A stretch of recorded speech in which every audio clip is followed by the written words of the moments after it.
when my husband calls me when he knows I'm presenting, I literally want to be like, are you dying? Like, could this have been a text? Yes, exactly. Like I kind of need to know the urgency of you needing something from me. Yes. To know if I can even meet your expectations. Welcome to the Confident Podcast. I am Lisa Tarkington, your guide to mastering confidence and leadership. As a business and life coach, keynote speaker, and the driving force behind LEAD, I am here to help you break free from self-doubt, silence the imposter syndrome, and step into your power as the person you're meant to be. If you press play today, it's because you're ready for something bigger.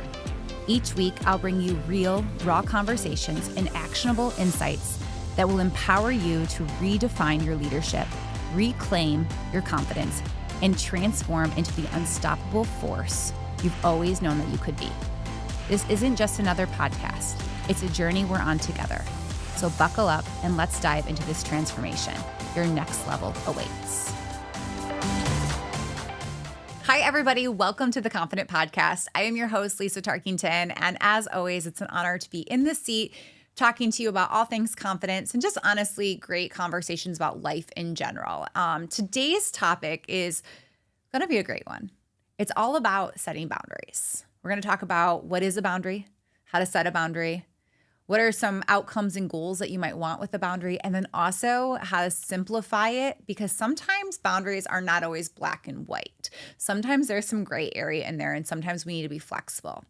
The other thing we're going to be talking about is how we have to own those boundaries and how do we set those expectations and communicate that with others. And I will tell you, it is such an amazing conversation. And I'm not going to be doing this alone. I am bringing on one of my really, really dear friends, Sarah. Now, I'm going to give you guys some of her background of who she is as a professional, but I want to share a little bit about Sarah from the perspective of why I chose to have her on this podcast. So Sarah's been on before. She was talking to us about values, and we've just been able to connect on so many things. But Sarah has become one of my true friends who I probably call weekly to have coaching sessions with. You know, we're both coaches. We need to coach each other. She's also someone that I can relate to. She's someone who's had my back and also someone I can be very vulnerable with. And those are true friends that are just there to support you along the way, be your cheerleader. But honestly, also one of the things I love about Sarah is that she challenges me. And I think that's one of the most beautiful things when you think about a friend and you think about a leader and someone in your life is sometimes we want those cheerleaders. But one of the things that I have found in the beauty of me and Sarah's relationship is how she also challenges me in my thought processes to think differently and to be a better version of myself. And so if you have a friend like that, hold them close and just know that you're going to soar together in so many other ways. So other things about Sarah that I love, and this is more of her professional bio, is that she's a professional facilitator. She's amazing at it. She's a trainer and a coach specializing in youth development and positive psychology. She is a leader and a director at Discover You, which is such an amazing organization, and we'll share that in the show notes. But today's topic is really going to be about boundaries. And so let's dive into this conversation with Sarah because I don't want you guys to miss it.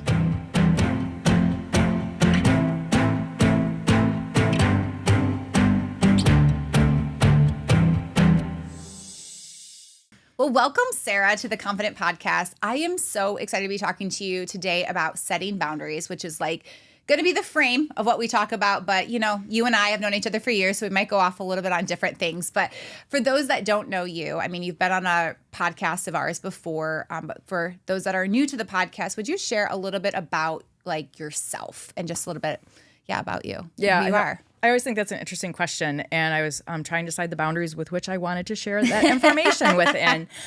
I think when I share about myself, I would describe myself as a constant self-reflector, like a learner, a considering what is it that I want to do differently now in order to go where I want to go and what I want to do.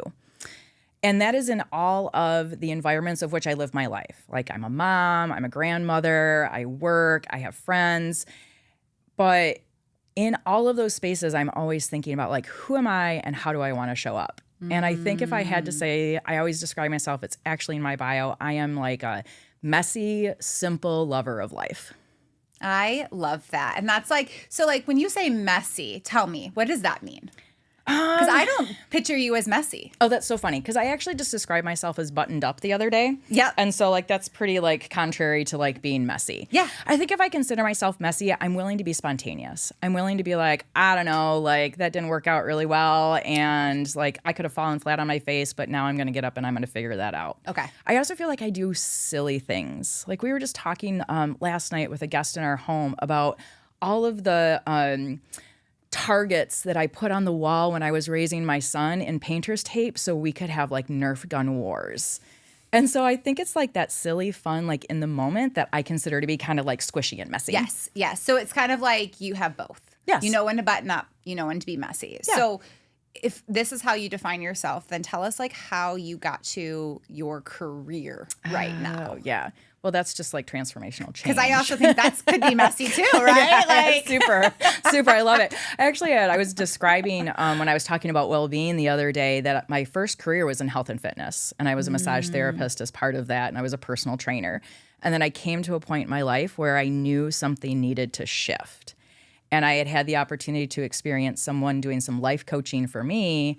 And I went, this feels really cool. And my purpose is wanting to create experiences where others can experience transformational change. And as I explored that purpose, I realized, I think maybe it's time for me to shift my career. And that got messy. And I realized I was almost like in two different spaces where I'm like, well, I can't really stay doing massage therapy all the time. And so that means I have to shift and go a different direction. So I went into life coaching, and then I had the opportunity to train as a facilitator and a content creator and a trainer of others to train effectively. And then I moved into my role of doing that with adults and doing that with youth. That's awesome. And you've been doing this for how long then? Oh my gosh, I've been doing training and facilitation and coaching. I want to say 20-ish years, Yeah, that's 15, crazy 20 to years. me. That is kind of crazy.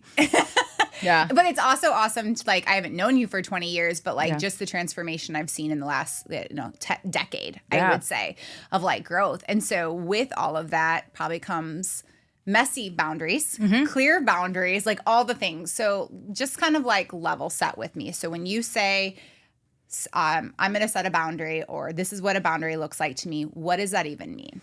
I have been terming it lately as I ask for what I need or I ask for what I want. I think sometimes we think about boundaries as like, I'm going to set this hard line and I'm expecting others to like comply. Yeah. And this is a full stop for me. And that doesn't always feel good. And chances are likely you're going to be disappointed in Yeah. setting a boundary like that because we really can't control the behavior of others. Yep. But if I can ask for what I need or even make a choice for what I want, that's what I'm really starting to think about boundaries as. Well, as you're talking, the one thing that came up for me was, well, how do you ask someone, or like, how do you have that conversation? Because like, I could sit here all day and tell myself like, I want to ask someone for a boundary or something, but so scared, and tell myself all these stories of how that conversation is going to go before I have it. So like, how would someone even like start that? Well, let's take a simple example and then we'll pick it apart a little bit. The other day, I wanted to go get an artificial Christmas tree. And I wanted to go to a local town where I knew there was a store that was going to be like, this is where I'm going to find the tree. And I knew I was going to go. And so I'm either going by myself or I'm going to ask a friend. Yep. So I put it out to my friend group. Hey, I'm heading over here. I'm looking for a Christmas tree. Would anyone like to come? I have no time constraint on this invitation or this day. That's essentially setting a boundary. It's a really wide one. Yep. Yep. But this is where I'm going. This is what my goal is. And I'm open in this area. I had a friend respond that said, I would love to come, but I would like to go to lunch while we're there. Oh. Also a boundary. She's like, yeah, I would love to join you, but this is what I need. And I went, okay, well, that's cool. So that means we're not leaving at 8 a.m.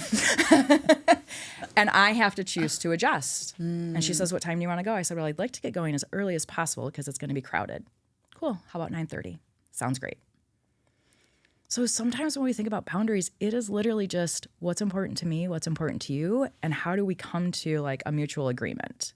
And it can be simple as let's go shopping together, or it can be this is how I want to be in relationship with you, or these are my expectations of our work environment, or I don't agree with this behavior, and so if you behave this way, here's what I'm going to do. And those are the ones that I think we start to feel like really anxious about. Totally. And I think like throughout my whole career, like those have changed, Yes. right? I love how you said it a little bit too of like, I, you know me, I love structure and process. So like my brain goes to everything that you just said, like you called out exactly what you needed. You like flexed for someone else a little bit, but you had an ultimate goal, right? Like you had the goal and it was met. Yep. Right? So what would happen if you tried to set the boundary and it wasn't effective? So I've been reflecting on this. So interesting, because essentially when we're setting a boundary, we are asking for change. And when we're asking for change, we have a variety of options. So I can choose to change. I can be like, okay, cool. I can't go to lunch in this shopping trip. And so, sorry, I'm just going to go by myself. Right? Like, Yep. Okay, so I make a change. Or I'd be like, oh gosh, I really wanted to be there at 8, but she wants to go to lunch. Okay, I'll change and I'll adjust. But also, we're asking others to change. Yeah. And that's the part we can't control. So how we go about making suggestions or asking others to change is important. The other thing is that if we're not getting our needs met, then how do I want to change this situation? Yeah. And that lands on me. And somewhere in there is also acceptance. Like, well, I might ask for this from an individual and they might not be able to meet my need. And so am I going to choose to be okay with that? Or am I going to ask differently? Or am I going to change my situation? Boundaries feel so like absolute when we say them. But in reality, it is this, how am I doing what's good for me while asking others to meet me there? Yeah, I love that because you're making me think of a few different things. Like I remember trying to set boundaries of like no meetings before 9 or no meetings after 3. And I will tell you how many times have I flexed that. Yes. Literally my calendar has it color coded. And the other day I was like, well, that didn't happen. Well, that didn't happen. But I was okay with it. So I set a boundary that I honestly I didn't need. I think in that moment I was just burnt out. And I was like, if I don't put these things, people are going to keep filling it. Right. Yep. And what I had to learn in that moment too was, well, then I'm still taking the calls. So like I chose in that moment to like give up that boundary. Yes. Right. And so I think for me, I'm still trying to figure out like when to flex, when to, not right. And then also how it changes. You know, you were saying a few things that I like literally was like, oh my God, I can feel that anxiety coming up for me because I think for me, boundaries used to be black and white. I think that's how we think about them. Like it's an absolute. Yeah. And what's intriguing about your example, because we just did this at work too, we're trying to be like, no meetings before noon on Mondays. And I was like, well, I have a team meeting at 10:45 that happens every other week, and it's the only time all of us can get together. So I can't meet that expectation. But we put on ourselves certain boundaries. And some of that's good. Like if we want to see change, we actually have to be like, okay, if I want to do X, I actually have to be like, Sarah, if you want to, then that means when your alarm goes off at 5 a.m, you need to get up or choose not to. But then you're dealing with, have I met my expectation or not? And we have to be in that space. And when you say, how do we decide? I think that's where values come in. And I know y'all have been talking about values a lot, but when we are like incensed and upset when someone's like, I can't believe they did that, they violated my boundary, it really just means that they violated your value. Yeah. And so the boundary is about how am I going to honor my values? And so like if I think about family and I think about work, I love the work that I do. Yeah. Like love the work that I do. But given the opportunity, like if my son called me up today and said, hey, I'm going to be in town. Do you want to get together for lunch? I'd be like, what am I canceling? What am I moving? How am I adjusting that? Yeah. Because that's important to me. But I also know that means that I'm going to be staying late a couple hours to get done what I need to get done. And so I'm adjusting those boundaries, but they're based on what's important to me. Yeah, I love that. I love that example too when you bring up values, because as you were talking, the one thing that came up to me is it's not always about people violating my values. It's me violating my values. Oh, yes. Right? Like as you're talking, I was like, so my value, my biggest one is having freedom. And when I'm not giving myself freedom, and that's actually, I had a conversation yesterday with another coach and I was like, that value I have been giving up And it's not anybody else's fault. No one else, but I can blame. I can logically tell myself all the reasons why it's everybody else's fault, right? And that's where like the victim mindset comes into play. And then like all we do is say like, well, they're violating. They're not understanding this thing. Well, no one knew. Nope. No one knew that value. No. Right? We are fully responsible for communicating our expectations. I just trained in this at a workshop yesterday at a conference about we have to set the expectations. We have to say, this is what's important to me. So that then people can move in the middle of that space and meet that or not. Yeah. And then we can decide. And we actually violate our own boundaries so much to ourselves, like with no one else being impacted. Yeah. And I'm thinking about like, what are the things that are important to me? And so then what do I want to put into place about what I will or will not do for myself? But that communication is so incredibly key when it comes to working with others. Yeah. And like, so I think that you and I have come very far with our boundaries. I would say I still have like a far ways to go because I think about the many times where like I have a great husband who allows me to work at night when we're just watching TV, bring the computer to bed. I remember reading somewhere it was like, oh, we would never bring the computer to bed. And I'm like, well, I have a lot of aha moments that come at night. So I have to get that laptop out. But do I? Yep. Right? Like I have to figure out what those still look like for me. But let's talk to the person that's struggling to set that boundary because I think that that's one thing for me. It's like I can be very clear on which boundaries I have, but there are still some that I'm struggling with. So like, how would one even start? Like, hey, I'm struggling with X type of boundary. Where do I begin? I have two minds as I think about this answer. One is almost a little bit more logistical. So let's go there first and then let's go like process, which might be like the same. I don't know. But like I think about starting small. All right, I'm going to use you as an example. Every time I go to call you, I try to text first to be like, hey, do you have a minute? Yeah. Yes. Right? Like that's respecting your boundary. True. Right? And you'll be like, yes, I have 10 minutes. And I have to have the self-awareness to like watch the clock as I'm like rambling and processing and like talking through to be like, Lisa said she had 10 minutes. So at 8 minutes, I pause and be like, hey, thank you so much. Was there anything else you needed? Like, appreciate you. You said you had 10 minutes. I'm going to let you go. That's my job in self-awareness. So that moves over to this like process part of like, how am I aware of my boundaries or the boundaries that others have set for me? But some of it is you have to start small and say, I only have 10 minutes. Then when we move into that space of like, okay, I don't know, is this my boundary? I think we first have to be like, what's my goal? Or like, what do I want to get out of this? Or maybe like, what's the problem that I need to like move incrementally back from so I'm not in this situation again and again and again. Yeah. And so then what's the one thing I can set right now? Some of that is on my calendar. Like I set drive time before I go to a meeting because then all of a sudden my calendar is filled up with meetings and I'm feeling rushed and then I'm starting meetings behind and I don't like that. So I had to like back up and be like, okay, well, what's the construct you're going to put there? But when it comes to relationships and being like, how is this going to work together? We first have to be like, what's important to me and what do I want the end goal to be? I love the end goal piece because I think as you were talking, I was thinking about my meetings, like me not setting meetings. Like what was my end goal? Was to be productive within a certain time frame. And then when I violated that myself, like I'm literally choosing to be like, it's no big deal. I'll just work extra hours. Like, and then I get frustrated with myself because I chose that. No one else did it to me, right? And I think that that's a great point too when you said like, I don't even like when you said us texting, like it's funny because I didn't even think about that as a boundary, right? Like I was just like, oh, I only have 10 minutes. Like, but you're actually right because now I'm also thinking about the next person that I have to talk to next about like, well, what is that boundary that I'm setting in order to make sure that I then am prepared for the next piece that's coming, right? It is a lot more simple. Then I think we make it. I think it's just we tell ourselves stories.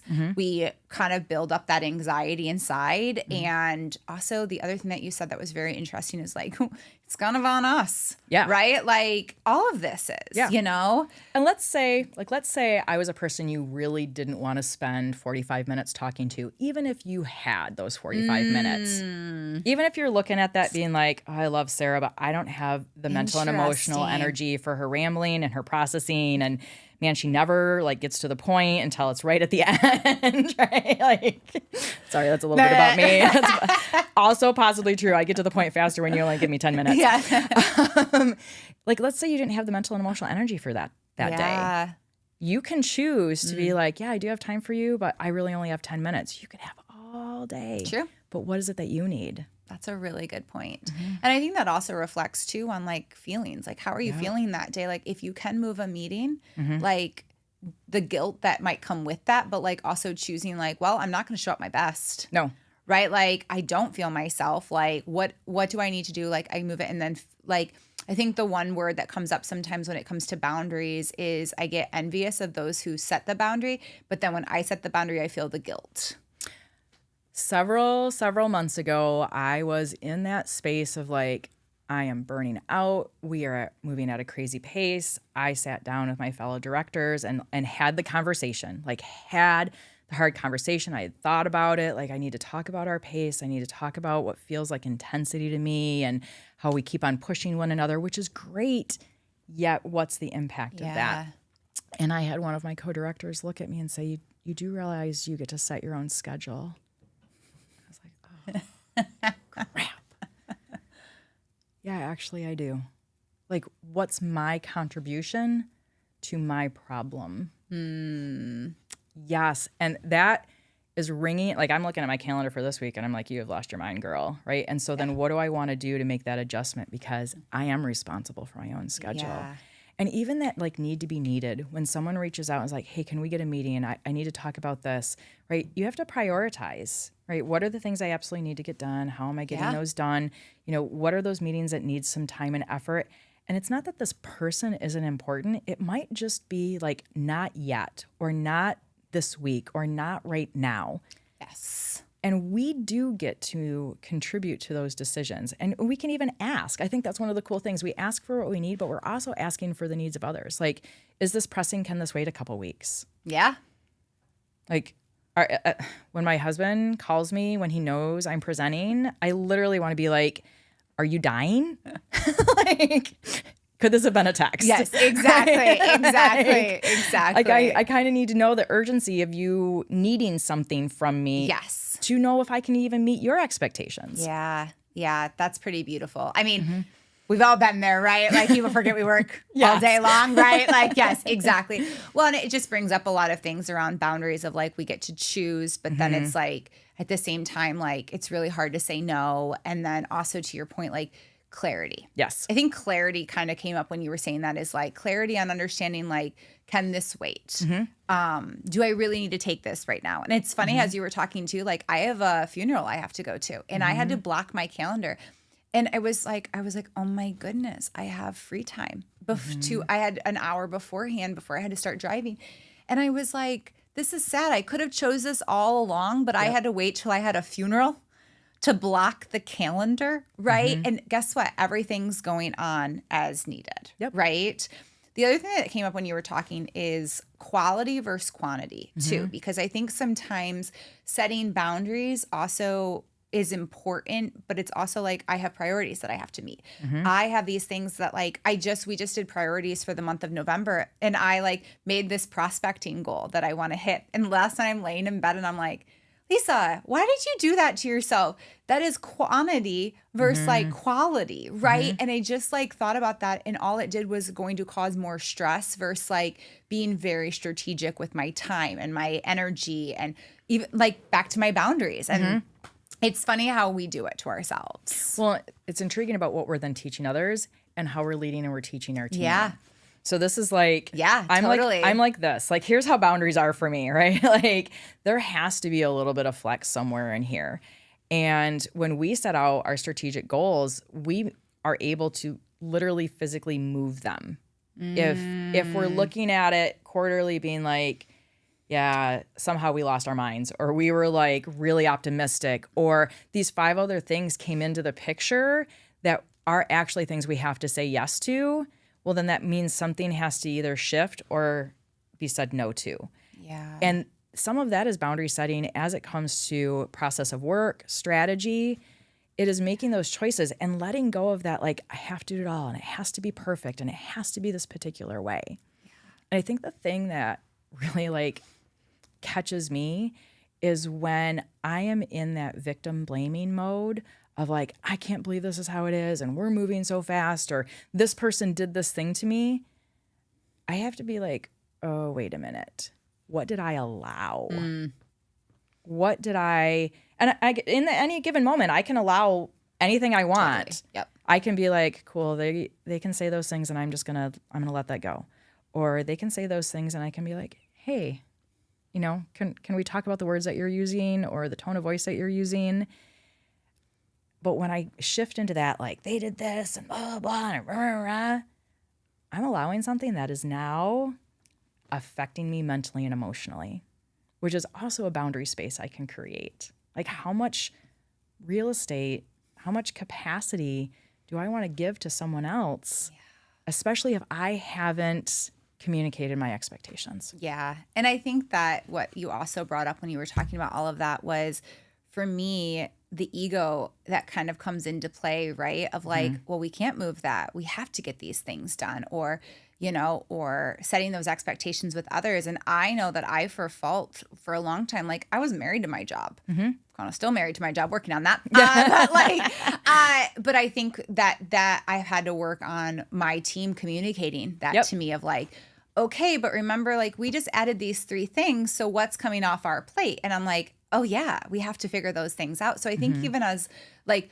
I think everybody's a leader in their own way, right? And so I think like their leadership comes out setting that boundary with me. My leadership has to then come out to take that 2-way street, right? A little bit too, and go internal. Like there's a lot of, I don't think people understand like how much self-reflection has to come into setting boundaries, because it is literally like sometimes you can't make that decision in the moment. You have to pause. Well, and I think that awareness, and I think when you say, well, like what could someone do? Like what would we advise? Some of that is like, we got to get aware of what's important to me. And where are my limits? And a little bit of like, what am I willing to flex on my limits too? And so I always say, if your limit is like 10, maybe we actually want to set it at 8 so that you can then flex to 10.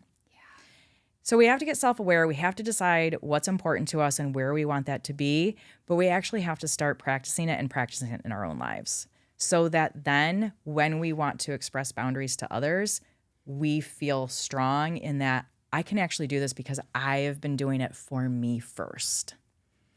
Love that. Love that. And I think that's a great like ending to like the conversation and what people should be action to take. And I think the other thing that you said too was like, what's the end goal? If you're going to set a boundary, what is the end goal? Because I think we like, society tells us to do all of these boundaries and all of these things, but like, what does it mean to you? What are your values and what is your goal? So is there anything else you would leave our audience with today? I think the biggest thing for me, and this has been like my life change in this past year, is asking for what I want and asking for what I need, and asking that of myself and asking that of others. And I think that's just how I term boundaries. I'm just asking for what I need.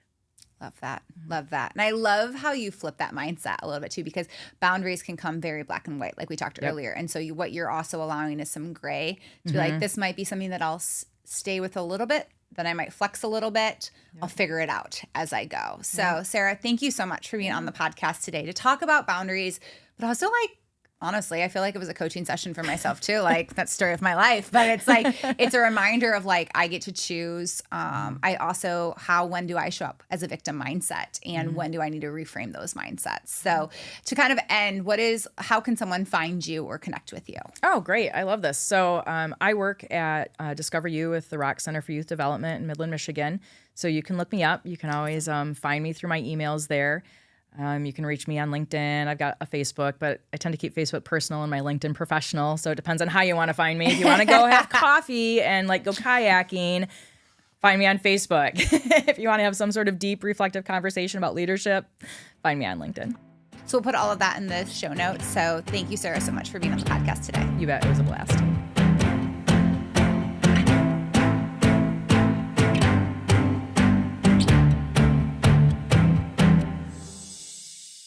Thank you so much for tuning into today's podcast. I had so much fun talking to Sarah about boundaries. I also feel like I got a little coached in many different ways on where I need to start setting my boundaries, how I need to be more clear, and the expectations that I have for myself and those around me. And so if you found today to be such a successful one for you, I'd love for you to subscribe to our YouTube channel, share a review on Spotify or iTunes, and share how this podcast has really changed your life, because it continues to change mine with every conversation that I do solo or with guests. And just always want to say thank you so much for being here, being true to yourself, and working personally and professionally on your development. It's so important that we grow in our confidence and many other skills into our lives. So as I always say at the end of all these podcasts, continue to spread love and kindness to everybody that you meet, and have a great day. Thank you for joining me on this episode of the Confident Podcast. If today's episode resonated with you, head over to leadconfidently.org for today's show notes along with discounts to our services. Don't forget to hit the subscribe button, leave a review, and follow us on Instagram and YouTube at The Confident Podcast. Your feedback means the world to me, and it helps more people discover the show.